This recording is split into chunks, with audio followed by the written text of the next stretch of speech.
ठीक है। और इतने बच्चों को देखा है हमने ना, इतने सारे केसेस देखे, और कई ऐसे देखे हैं जो बचपन से कुछ भी नहीं था, या मे भी वही वाला रहा होगा कि सोते समय आ गया, या कभी ऐसे आया कि जस्ट फॉर फ्यू सेकेंड, है ना। तो उसके बाद जैसे हमने पेरेंट को बताया कि ऐसा हो सकता है ना, आप अलर्ट रहें, अभी टीनेज में बच्चा है तो बहुत चांसेस है ना कि ऐसा हो। और बाई चांस आ गया आ सिवा। गया। ओ, वो पेरेंट तो रो रो के बुरा हाल, उनको लगा कि मैम ने कहा था, मैंने कहा मैंने कोई भविष्यवाणी नहीं करी थी, मैंने आपको अवेयर किया था, बट ये अच्छा रहा कि पेरेंट को चूंकि पता था तो उन्होंने उसको तुरंत फर्स्ट एड दी उसी हिसाब से, और फिर उसको ट्रीटमेंट किया।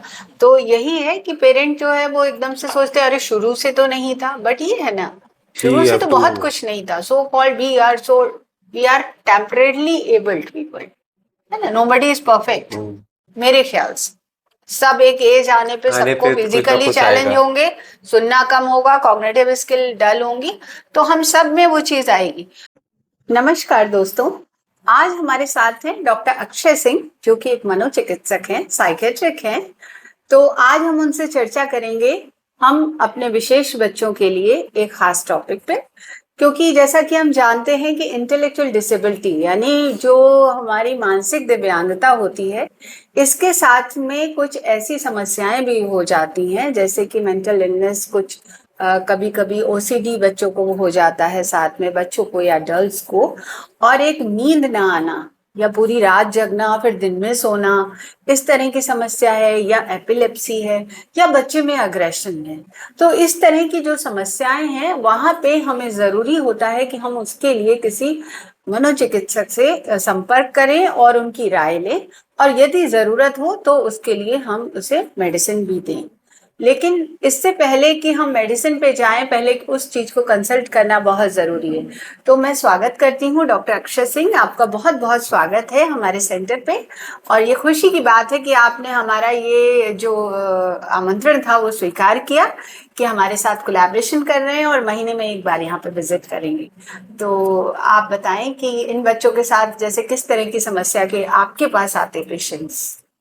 तो जैसे कि मैम अभी हम लोग चर्चा भी कर रहे थे थोड़ी देर पहले, बच्चों के साथ साइकोलॉजिकली तो हम लोग काम करते ही हैं। जी जी। पर कई बार sometimes because of age, sometimes because of hormonal factors, बहुत सारे फैक्टर्स हो सकते हैं। कभी कभी हमें ये लगता है कि बच्चे थेरेपी से कहीं हम लोग रुक गए हैं या हम आगे नहीं बढ़ पा रहे हैं। जी एंड स्पेशली थोड़ा सा when these teenage years start, जैसे बच्चा 13-14 से हुआ 18-20 तक, तो उस वाले एज ग्रुप में कभी कभी हो सकता है नींद का पैटर्न ऊपर नीचे हो, या हो सकता है बच्चा थोड़ा सा एग्रेसिव हो जहाँ पे वो थेरेपी फॉलो ना कर पा रहा हो। तो यूजुअली ऐसे ही केसेस में हम लोग बच्चों को ज्यादा देखते हैं, हमारे पास आते हैं कि अब हम लोगों को आगे क्या करना चाहिए।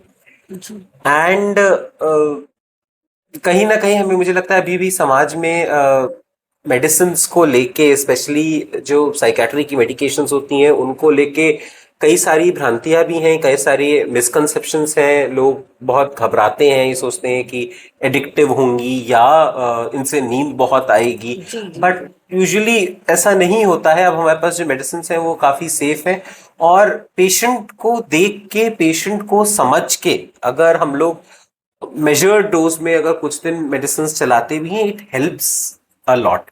साइड इफेक्ट्स की भी जहां तक बात है तो होते हैं, बट आप जब आप अपने डॉक्टर से बात करते हैं, अपने डॉक्टर से कम्युनिकेशन में रहते हैं, समझते हैं कि अच्छा ये साइड इफेक्ट है तो ये करना है। कई बार छोटी से डिफरेंसेस अगर हम लोग दवाइयों की टाइमिंग में ही कर देते हैं, नॉट अबाउट द डोसेज और चेंजिंग द इंटायर मेडिकेशन, थोड़ा सा टाइमिंग में डिफरेंस कर देना, थोड़ा सा समझना कि ये चीज ऐसे क्यों हो रही है, तो वो बहुत लॉन्ग टर्म में हेल्प करती है। जी जी जी।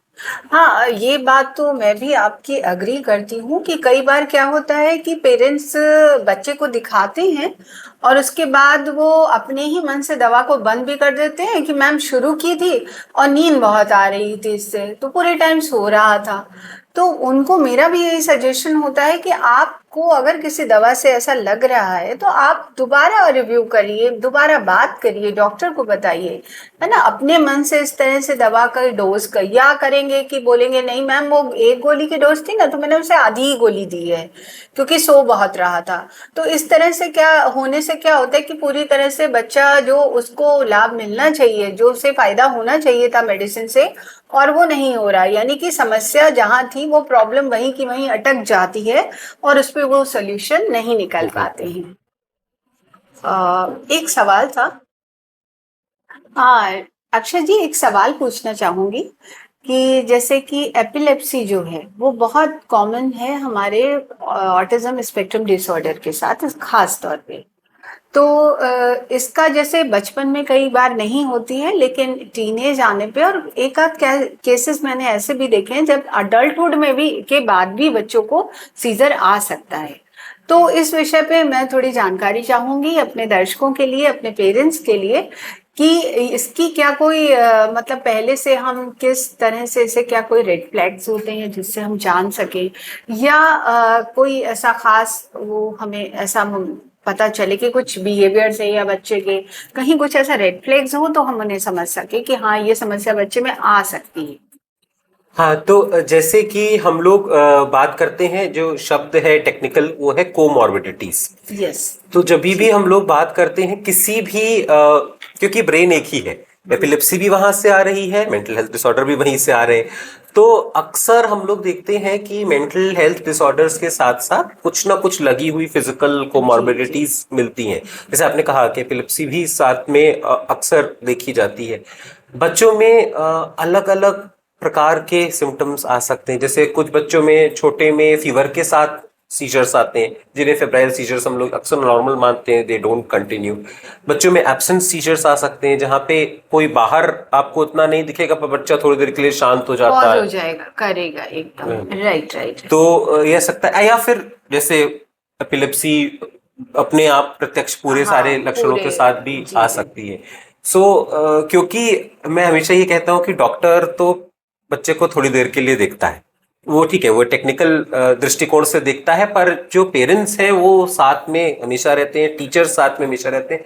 तो अगर कहीं भी लगे कि बच्चे के बिहेवियर में कुछ चेंज आ रहा है, स्पेशली एपिसोडिक चेंज, कि वो आ रहा है फिर जा रहा है, कई बार एपिलेप्सी के सीजर्स आने के थोड़ी देर पहले या थोड़ी देर बाद बच्चों को पता चल जाता है, तो हो सकता है बात कम करने लगे या ज्यादा इरिटेबल हो जाए, या कंफ्यूजन जैसी स्थिति लगने लगे कि बच्चा बहुत कंफ्यूज है, बिल्कुल ठीक बात कर रहा था फिर कंफ्यूज होके फिर वापस आ गया। या फिजिकल साइंस एंड सिम्टम्स आपको मिले कि बच्चे ने हो सकता है बेड वेटिंग कर दी हो, या एकदम से अगर लगे कि बच्चे ने कहीं पे बाइट कर दिया है, कहीं से ब्लड आ रहा है स्पेशली फ्रॉम द माउथ, या अनफाउंडेड इंजरीज। क्योंकि कई बार एपिलेप्सी सीजर अगर हमारे सामने नहीं भी होता तो बच्चा उसकी वजह से गिर गया होता है, जाता है। जी, जी। गिर गया है बच्चा, या आपको एकदम से कहीं बच्चा मिला कि वो बेहोश है या गायब हो गया है रिस्पॉन्ड।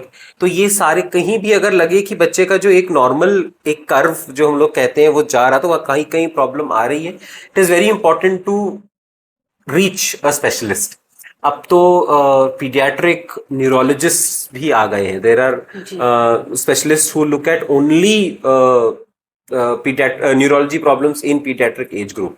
तो जहां भी लगे कंसल्ट अ डॉक्टर। ये हो सकता है आप पीडियाट्रिशियन को दिखाएं, हो सकता है आप न्यूरोलॉजिस्ट को, आप साइकेट्रिस्ट को, किसी को भी, but it is very important to get. जैसे हम लोग अगर कुछ भी नहीं होता है तो बच्चों में it's very important to do a basic test, EEG हो गया, या अगर जरूरत लगी तो CT, we can get it done and हम भी रिलैक्स हो जाएंगे कि फिर कोई प्रॉब्लम नहीं है। जी, जी। बट जहां भी लगे तो डोंट पैनिक, वो भी एक बहुत इंपॉर्टेंट है कि पैनिक मत करिए कि अरे ये क्या नई चीज शुरू हो गई। इट कम्स एंड गोज, उसका कोर्स बहुत वेरिएबल होता है। तो as long as we are on the watch and we act as soon as possible, things will be okay. जहां भी डिले मत करिए, मन में शंका, अक्सर हम लोग घबरा जाते हैं या कहते हैं अरे चलो देखेंगे, तो आई थिंक वो थोड़ा सा जब प्रॉब्लम डिले होती है तो प्रॉब्लम बढ़ जाती है। तो rather than doing that, very important कि जहां आपको लगे just consult. If it is a normal thing, और अच्छी बात है, हमारे मन का डर खत्म, और अगर कुछ है तो वो भी पता चल जाएगा, तो वो भी आपकी टेंशन कम कर देता है, बिकॉज नाउ वी नो तो वी कैन ट्रीट इट। और जब भी हमें जैसे डायग्नोसिस में आ गया कि एपिलेप्सी है बच्चे को या अडल्ट को जिसको भी, तो हमें एक तो बहुत इम्पोर्टेंट बात भी ये भी है कि दवा को कंटिन्यू रखना है, क्योंकि इसकी दवा को टाइम के अनुसार एकदम कंटिन्यू समय पे देना है और उसमें कोई ब्रेक नहीं आना चाहिए, है ना। कई बार ये भी होता है कि एक अच्छा खासा मतलब गैप आ जाता है, ये अच्छी बात है कि दवा की वजह से नहीं आया सीजर, लेकिन उसमें भी पेरेंट्स को ये ख्याल करना है कि अपने मन से दवा को नहीं बंद करना कि हाँ इतना टाइम 6 महीने तो हो गया, कोई सीजर नहीं आया तो अभी चलो बंद कर देते हैं। तो इस पे जरूर हमें अवेयर रहना है और इस तरह के अपने आप से कोई डिसीजन नहीं लेने हैं। मतलब खुद को गूगल के द्वारा खुद को डॉक्टर ना बनाएं और हमेशा कंसल्ट करें। इस तरह की किसी भी समस्या के लिए मनोचिकित्सक से, साइकियाट्रिक से मिले और जाने कि कैसे क्या आपको इसमें सावधानियां बरतनी है। और अगर सीजर आता है तो उसके लिए एक बार मैं चाहूंगी कि एक बार आप और थोड़ा सा हमें और क्लियर कर दें कि फर्स्ट एड किस तरह से दें। जैसे कि अगर सलाइवा आता है तो मेरे ख्याल से तुरंत करवट दिलाना जरूरी है, क्योंकि सलाइवा वेंट पाइप में ना चला जाए, ऐसा होने पे। ठीक हो? अच्छा, आज खाया कुछ? क्या खाया आज? इनको हर चीज ठीक करने की आदत है बहुत ज्यादा। हाँ, जी। आज खाया कुछ आपने? खाना खाया आज? अभी नहीं खाया? अच्छा, और आज क्या किया अभी स्कूल में? आज मैम के साथ कुछ काम किया, स्वाति मैम के साथ? मैम के साथ कोई चीज बनाई आपने आज? अपने मतलब की सब बातें इनको समझ है और ऐसे हाँ। कोई जवाब नहीं, स्पीच भी नहीं है इनके। स्पीच वाला भी पार्ट कम है। अच्छा, ठीक है। अच्छा, अदिल हमारा हाथ पकड़ो। Very good, very good. थोड़ा सा दबाओ। अच्छा, दबा दो, ऐसे करके दबा दो। वेरी गुड, ठीक है। बातें समझ तो ये ले रहे हैं। अच्छा, रात में जैसे अगर नहीं सोते हैं तो कितने बजे तक नहीं सोते हैं? 2-3? हाँ, जाते हैं। 2-3 बजे और फिर करते क्या है रात में जग के? जाएंगे किचन में अपनी नमकीन ढूंढेंगे, एक एक चीज चेक करेगा और छुपा छुपा के रखते हैं, नहीं जगह वो ढूंढ लेता है। भूख लगती है, भूख वही लगती है तो नमकीन खाता है। खाते हैं। अच्छा। पानी पियेंगे, फिर जाएंगे, बस यही करते हैं, फिर आके अपने खेलेगा। ये वाला बिहेवियर अभी जैसे अप्रैल में इनको सीजर आया है उसके बाद से तो नहीं बढ़ा है? नहीं। अच्छा, अप्रैल में एक ही एपिसोड आया था सीजर का, उसके बाद तो नहीं आया है। ठीक है। उसके बाद कुछ फिजिकल वीकनेस इनको रही हो हाथ पैर में? नहीं, नहीं। ठीक है। खाना ठीक से खा रहे हैं? खाना भी ठीक से खा रहे हैं। ठीक है। अच्छा, लेकिन नॉर्मल जो सब खाते हैं, लेकिन पता नहीं क्यों ऐसे ही तो वो है, कोई नहीं, वो थोड़ा सा बिल्ड भी अलग अलग बच्चों का अलग अलग होता है। अच्छा, ठीक है। तो हम सोडियम वैल्प्रोएट इन टैबलेट खा लेंगे ये? नहीं, टैबलेट नहीं खाया। टैबलेट अभी नहीं खा पाते हैं ना? अच्छा, तो सोडियम वैल्प्रोएट का तो सिरप खैर अभी आप कंटिन्यू कर दीजिए, ठीक है ना। हालांकि डोज थोड़ी सी बढ़ानी चाहिए, बट अभी ये मेंटेन है उतनी डोज पे, तो अभी हम लोग कुछ दिन वेट करके देख सकते हैं। कंसीडरिंग इनका वेट और एज, थोड़ी सी हो सकता है डोज चाहिए, बट अभी मेंटेन है तो अभी हम लोग नहीं बढ़ाते हैं। जहां तक इनके नींद की बात है, नींद की दवाई तो हम नहीं देना चाहेंगे, है ना, क्योंकि कोई फायदा नहीं है। अगर इनका गुस्सा, इरिटेशन बढ़ता है ना, कि लगता है कि जो अभी में गुस्से वाले एपिसोड्स आ रहे हैं, तो एक छोटी सी दवाई होती है, उसको हम लोग ओलांज़ेपीन कहते हैं। वो नींद की दवाई नहीं है, वो बेसिकली एंटीसाइकोटिक करके क्लास होती है, उसकी दवा है। हाई डोज में हम लोग नहीं देते बच्चों में, छोटी सी डोज में अप्रूव्ड है। तो उससे जो एग्रेशन बढ़ रहा होता है वो चीज कम हो जाती है, और थोड़ा सा उसमें अपने आप नींद का इफेक्ट होता है, तो बच्चा रात में सो भी जाता है ना।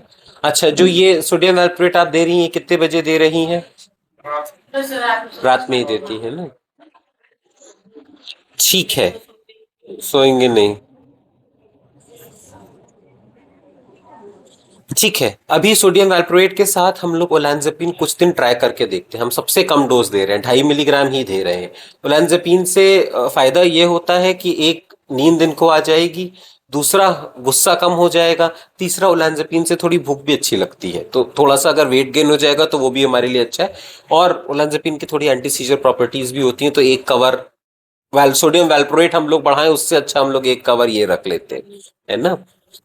और अगर ब्लड टेस्ट बहुत दिनों से नहीं हुआ है तो एक बार फिर हम लोग ब्लड टेस्ट भी करा सकते लास्ट हैं। ईयर हुआ जब ये फीवर आया था तब तब हुआ था उस समय जब शुरू में प्रॉब्लम आई थी, तब सीटी या ईईजी कुछ हुआ था इनका? हाँ, सब अच्छी नॉर्मल नॉर्मल थी ना।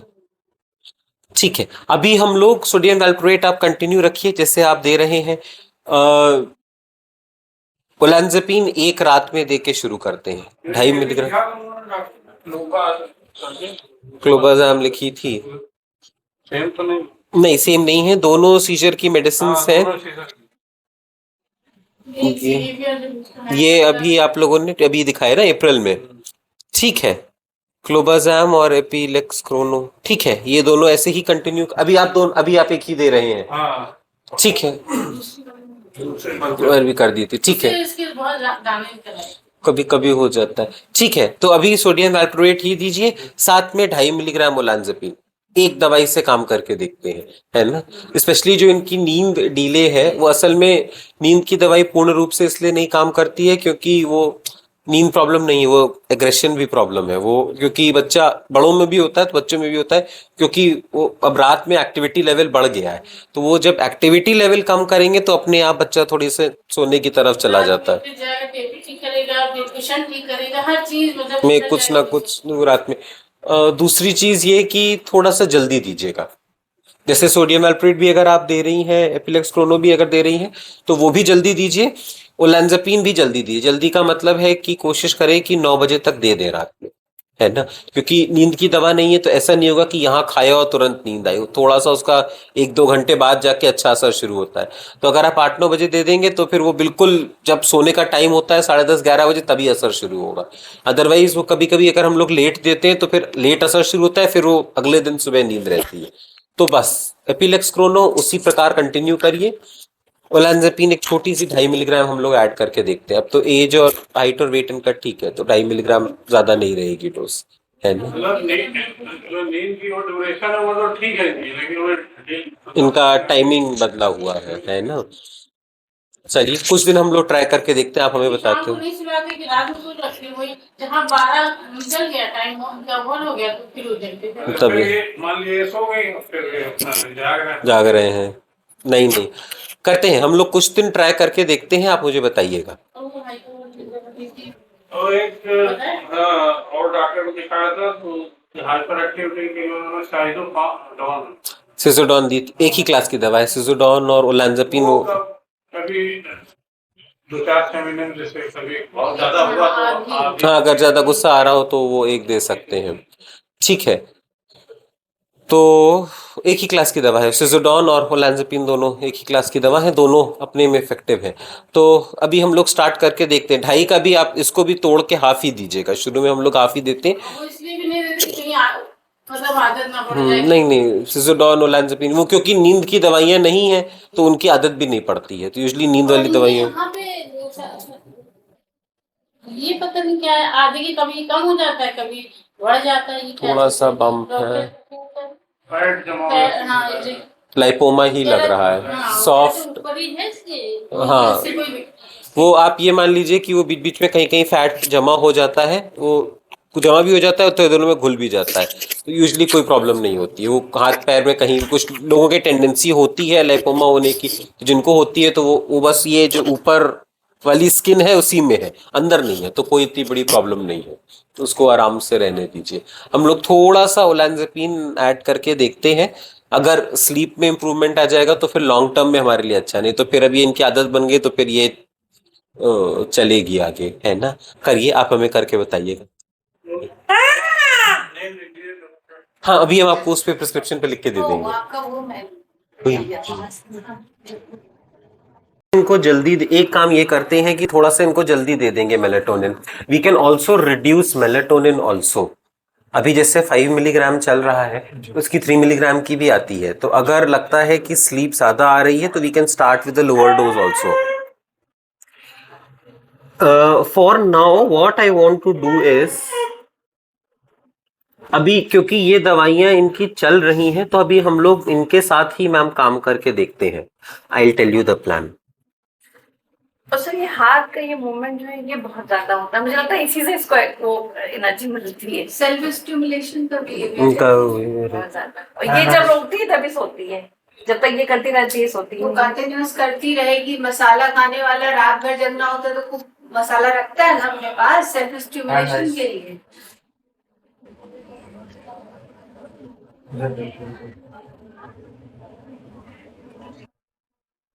अच्छा, तो अभी मैंने 15 डेज की लिखी है, but anyway we will continue it for this thing. मैं नंबर भी अपना दे रहा हूँ, मैं अगर कोई प्रॉब्लम होगी तो मुझे बताइएगा. अच्छा, पहले इनसे बात कर. हेलो. हेलो करो.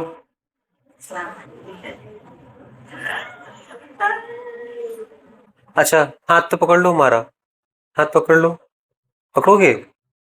हाथ पकड़ो, सुकू हाथ पकड़ो. अच्छा लो, हाई हाई फाइव दे दो. Very good. ठीक है, हम लोग मैम एक, क्योंकि अभी ऑलरेडी ये वाली दवाइयां चल रही हैं, we will make changes to the medicine. Now what I will suggest is कि मेलेटोनिन अभी 5 मिलीग्राम आप रोज देते रहिए.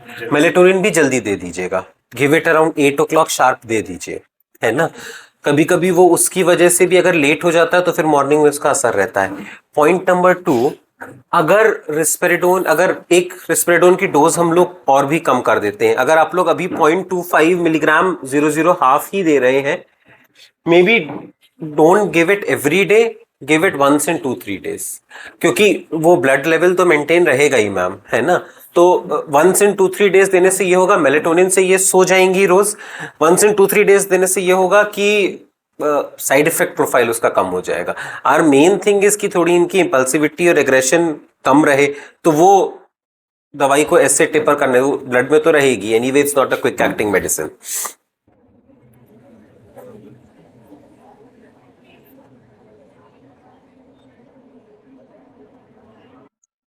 अभी के लिए ये वाला हम लोग थोड़ा सा मैम एक्सपेरिमेंट करके देखते हैं, because to be honest medications तो दोनों ठीक है. अगर हम लोग एरिप में चेंज भी करेंगे तो फिर एरिप का इफेक्ट आने में टाइम लगेगा, और एरिप थोड़ा सा, even though it's an antipsychotic, वो थोड़ी सी एक्टिवेटिंग होती है, और अभी ये छोटी बहुत है, तो मुझे 2 मिलीग्राम से भी हाफ की डोज देखनी पड़ेगी. तो हम लोग नए पे स्विच करें, इससे अच्छा लेट अस जस्ट ट्राई. रिस्टोन को रोज देने की जगह once in 2 days. Anyway it has been there in the blood, तो वो लेवल तो बना ही हुआ है. फ्रीक्वेंसी कम कर देंगे तो साइड इफेक्ट प्रोफाइल कम हो जाएगा, है ना. तो ये वाला एक्सपेरिमेंट हम लोग करके देखते हैं. अगर ये भी नहीं लगा तो फिर मेलेटोनिन को 5 से हम लोग 3 मिलीग्राम कर देंगे. वो एडिक्वेट डोज ढूंढने में हमें टाइम लगता है, but I am pretty sure if it's 5 milligram of melatonin and Ristone on alternate days, हमारा मैक्सिमम काम हो जाएगा. क्योंकि बच्चे हैं वो थोड़ा सा दवाई के प्रति सेंसिटिव ज्यादा होते हैं. करिए मैम, हम लोग अभी बस इतना चेंज करके देखते हैं. ये जो इनको पेट की प्रॉब्लम रहती है, अक्सर रहती है सर, क्योंकि गैस बन जाती है. तो ये खाते भी मैम आलू सिर्फ पसंद है इनको. तो मसाला इसका बहुत, पहले तो कितना नमक नमक का चलता था इसका, अब मसाला इसे बहुत पसंद है, बहुत. बताइए. बोलो हेलो डॉक्टर. हेलो. बोलो हेलो डॉक्टर. उधर उधर देखिए. हेलो, क्या नाम है आपका? नाम बता दो मेरा. नाम बता दो. बोलो मेरा. बोलो. बताओ बताओ, नाम बता दो. Good bye. आए गुड बॉय, अभी अभी तो आए हो, अभी गुड बॉय. इनके अपना वो स्पॉन्टेनियस है, मीनिंगफुल नहीं है, बट है, वर्ड्स है इनके पास. हाँ हाँ. कभी कभी व्हाट हैपेंड को बड़े अप्रोप्रिएट बोलते हैं. ओ माय गॉड भी बोलता है. ओ माय गॉड God भी बोलते हैं. बहुत इनका. हेल्प मी भी कर. अभी तो छोटे. इनका वही स्लीप इशू है मेनली. देर में सोते हैं. एक्चुअली रियलिटी है, ये मोबाइल देखता है. मोबाइल देखने के बाद होता क्या है, अरे रोज नहीं देख सकते, देर तक 2 घंटे के लिए. अब अगर जो 4 बजे सो रहा हो, जब इसको मैं 9:45 बजे उठाता हूँ, उसकी नींद कच्ची हुई, तो नहला के अभी तो जाऊंगा ये 1-2 घंटे. लेकिन डेली नहीं सोता ना. डेली नहीं. और जब जगता है तो ही इज वेरी गुड, लेकिन मैंने क्या कहा कि जब आप ये अमेरिका वाले ढंग से चलोगे तो लर्निंग कब आएगी। नहीं, जैसे अभी स्कूल से जाएगा तो सो लेगा, और इसको अगर जगह भी देते हैं तो 5 मिनट में जो ये नैप लेता है अपनी, तो उसमें इसकी नींद पूरी हो पूरी हो जाती जाती लेकिन है। यहाँ तो सोने आता है। है। और अगर इसको 10 बजे हम अगर सुला देते हैं सर ना, आप तो स्कूल इसको सोने के लिए भेजती हैं। अरे तो हम हम तो क्या आपसे करें, आप गलत सुला रही हैं। लेकिन हम सब कुछ करते हैं, सब कुछ ना वो जब जग देखिए जाता है। ऐसा है, नॉर्मल बच्चे को भी आप दिन में सुलाएंगे तो रात में नहीं तो वो सुलाते हैं, ये भी जाके थक जैसे इधर उधर दौड़ेगा खेलेगा तो ये सो जाता है, तो इसको जगा तो देते उसको हैं। सोने मत दीजिए। तो जगा देते हैं, पर इसकी 5 मिनट में नींद पूरी हो 5 जाती मिनट है। में पावर नैप ले लेते हैं। तो सोने आता है, हमने तो इनको कई बार टोका। प्रॉब्लम ही ये ना होती तो यहाँ ये तो भेजते ही स्कूल नहीं, में सोने नॉर्मल थोड़ी, बच्चों की तरह भाई जाता नॉर्मल नहीं। बच्चे को भी आप स्कूल में भेजेंगे, सोएगा तो वो क्या सीखेगा? नॉर्मल तो बच्चा सर क्यों सोएगा ही ऐसे, वो समझेगा ना बात को, तो ये समझता ही नहीं, लैंग्वेज नहीं या तो हाँ, या तो मोबाइल का टाइमिंग इनका ये कर मोबाइल दीजिए, से इसका सोने का कोई मतलब नहीं, इधर से इनका उधर पे दौड़ता है। दौड़ेंगे और वो करेंगे। स्क्रीन टाइम है इसका। रात में से फोन छीन लेते हैं, बिल्कुल कहते हैं, सो अब ये तो अपना करके सो जाता वैसे 10 बजे ही उठ जाता अपने आप को, ऐसे भी जब सही टाइम में लिखती है। और अगर सर इसको 10 बजे सुला भी देते हैं तो ये 2-2:30 बजे उठ जाता है, नींद इसकी उतनी देर में पूरी हो जाती है। अच्छा फिर जब दोबारा सोता है तो इसको स्कूल में नींद आती है। आने आएंगे। हाँ, तो उनका अभी एनर्जी लेवल और ज्यादा इसको मैंने संकुची वगैरह भी पिलाई है, आयुर्वेदिक भी मैंने कुछ चीजें खिलाई है। तो शंख उसको पिलाते थे तो उससे नींद सही थी, पर अभी कोई सीरप नहीं पी रहा, वॉमिटिंग कर देता है। पर मेलेटोन जब हम कुछ बोलेंगे नहीं, नेचुरल एनर्जी मेरे अंदर रहेगी। एनर्जी जाती है सब। और अभी ये कितने बड़े हैं? 6 साल के। 6.5 ऐसे चार्ल्स तो हमारी तरफ से भी छोटू है। इंग्लिश बोलता है ज्यादा, बस सिर्फ हिंदी में कोई बात ही नहीं करता। हिंदी में कहता है राइस खाओगे, और राइस खाओ, मेरी कोई बात हिंदी नहीं। दो शब्द इतनी बड़ी, सिर्फ इंग्लिश ऐसी बोलता है कि हम समझ नहीं पाते, बोल कर अदर्स लैंग्वेज बोलता है। रोबोटिक वॉइस है। हाँ, ओके। चाइनीज वगैरह में बोलता है, चाइनीज बोलता है। यूट्यूब वाली हाँ, वहां से अब्सॉर्ब करके बोलते हैं। बात बोलता है। इसको एक सर टीका लगा था, क्या कहते हैं MMR MMR का, हाँ उसका भी साइड इफेक्ट हुआ था, वहाँ मेडिकल कॉलेज में बताया गया था। अमोनिया पीरियड जो आया है, उससे ये चीज से पहले मेरे पास बिल्कुल क्लियर है, सारी बातें होती हैं। ऑटिज्म तो थोड़ा टाइम बाद ही। तो मैंने किसी पे डाल के मैं लिखता रहता हूँ, मैं सोचता हूँ बिल्कुल क्लियर था, लेकिन कोरोना पीरियड में सब अच्छा। ये खाना खाते हैं। इनमें सबसे बड़ी प्रॉब्लम डाइपर की है कि डाइपर अभी भी यूज कर रहे हैं।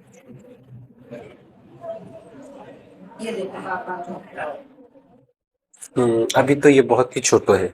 वो अभी I was just checking, melatonin भी अभी इतने छोटे एज में नहीं दे सकते, तो भी 10 से 12 में देते हैं। हम लोग थोड़ा सा, मेरे अनुसार अभी हम लोग दवाई नहीं देते हैं क्योंकि छोटू बहुत हैं ये। थोड़ा सा इनका वही जैसे सर कह रहे थे, या ये थोड़ा सा इनका विदाउट टैबलेट मैनेज करके देखते हैं। अगर लगेगा कि नहीं हो रहा है तो फिर जो मेलेटोनिन सबसे छोटी टैबलेट आती है 3 मिलीग्राम की, उसको भी हाफ करके देंगे, क्योंकि मेलेटोनिन तो भी इनके लिए वो है। सीरप पीता भी नहीं, ये भी प्रॉब्लम या है। इससे कर लेना। दवाई बी कॉम्प्लेक्स वगैरह पिला सकते हैं, बी कॉम्प्लेक्स पिला दीजिए, कोई प्रॉब्लम नहीं है ना। पर अभी के लिए दवाई रहने देते हैं। अभी थोड़ा सा हम लोग नॉन फार्माकोलॉजिकल ही मैनेज करते, नहीं हुआ तो फिर धीरे से करेंगे। वो जैसे आपने कहा ना, वो उनकी अभी वो रात का वो एक पैटर्न बन गया है, इनका रात वाला एनर्जी लेवल ज्यादा है। बोर होता है, इसको कहीं बाहर घुमाने फिराने ले जाते हैं तो उसको फोन की जरूरत नहीं पड़ती, जैसे प्लेमेट मिल गया कभी नहीं तो। अब लेकिन जितना टाइम कहाँ है कि पूरा बच्चे को घर में भी काम होते हैं, इसको लेके कहाँ ये सब कर सकते, पार्क लेके जाए, बाहर घुमाने फिराए, घूमता फिरता रहता, मस्त रहता, फोन भी नहीं चाहिए होता, अपना खेलता रहता है। नहीं है हम लोग तिरुपति बालाजी तक इसको ले जा चुके हैं, वहाँ फोन नहीं उसको चाहिए था। अभी रुद्रप्रयाग तक गया, वहाँ एडमिट हो गया था। नहीं करिए मैम। अभी हम लोग थोड़ा सा मैम से ही डिस्कस करते हैं और थोड़ा नॉन फार्माकोलॉजिकली मैनेज करते हैं। नहीं अगर हुआ तो फिर मेलेटोनिन में भी हाफ टैबलेट दे के देखेंगे, है ना। ठीक है ma'am, okay, bye bye bye bye bye. Thank you बोलो, थैंक यू। थैंक यू बोलो। ओके। और स्क्रीन पे इतनी तेज इसकी फिंगर चलती है। हम्म।